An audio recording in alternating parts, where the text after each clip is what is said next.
In section 9 of her essay against interpretation, Sontag talks about transparency. She thinks that transparency is the highest, most liberating value in art.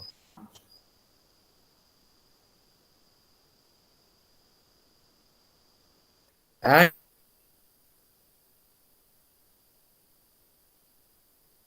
in criticism today, transparency means you are familiar, nothing should be hidden.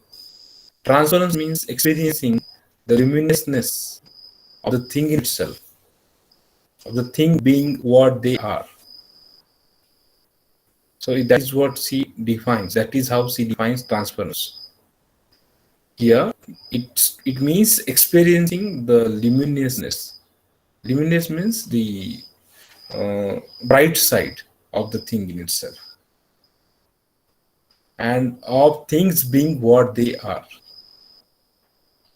The bright side of literary criticism has to be experienced, and that is really value. That is an act of valuing art, and that should rather become the value in art and criticism. And again, she refers to such critics who bring transparency in their work of art and criticism. This is the greatness of the films of Bresson and Ozu and Reynolds, the rules of the game. So she refers to this particular film, the rules of the game.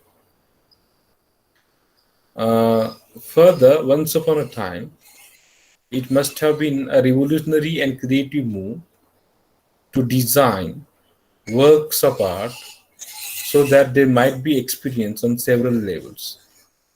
She refers to the past now. Even, for example, in case of the German writer Dante. So it was a kind of revolutionary and creative move to focus on form, to design works of art. It was a kind of revolutionary experience, a creative experience. Okay, so that they might be experienced on several levels. Several level in the sense you can understand, you can that become sensuous in a way.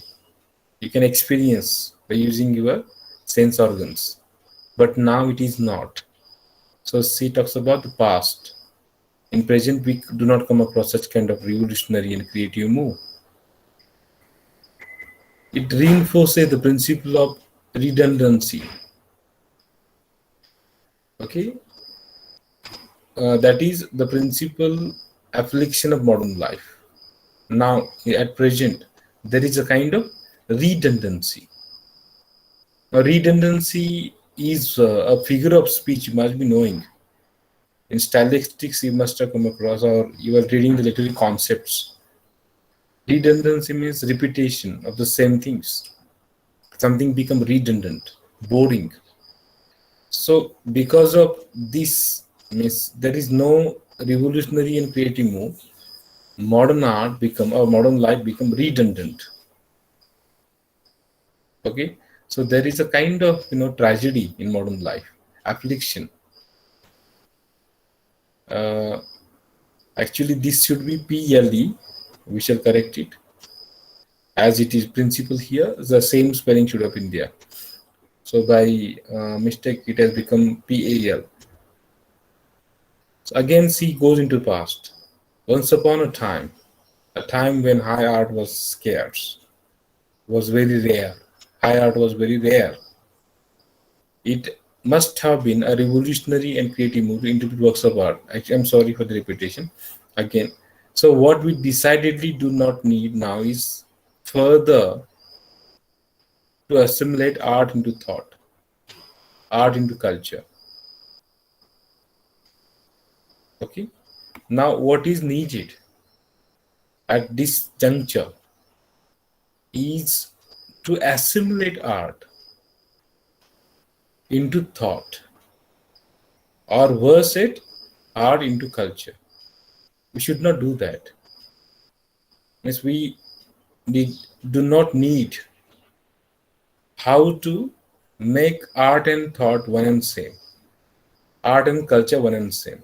Art is not culture, art is not thought. We should not establish similarities. So art is art. Art should not be culture. Art is not the reflection of culture. So she's against this. She thinks in the dictum art for art's sake. And interpretation takes the sensory experience of the work of art for granted. Now, again, she comes to interpretation, how interpretation has a negative impact. She tries to emphasize over here. Interpretation takes the sensory experience of the work of art for granted. Means imagery and all. The way we visualize, the way we feel the things in the work of art are taken for granted in interpretation. You see, those who interpret, those who emphasize in content, they don't focus on these aspects. These the sensory experience they don't talk about. They take it for granted. They think that it is part and partial, and then without giving importance to the sensory experience of the work of art, they go ahead. So she says this cannot be taken for granted now.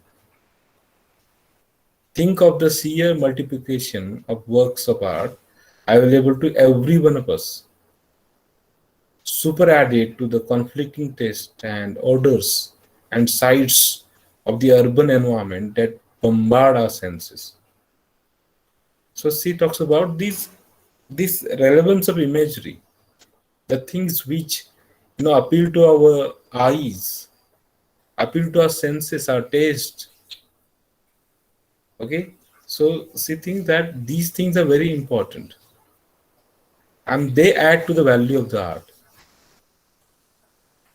So you cannot escape from that. You cannot run away from that.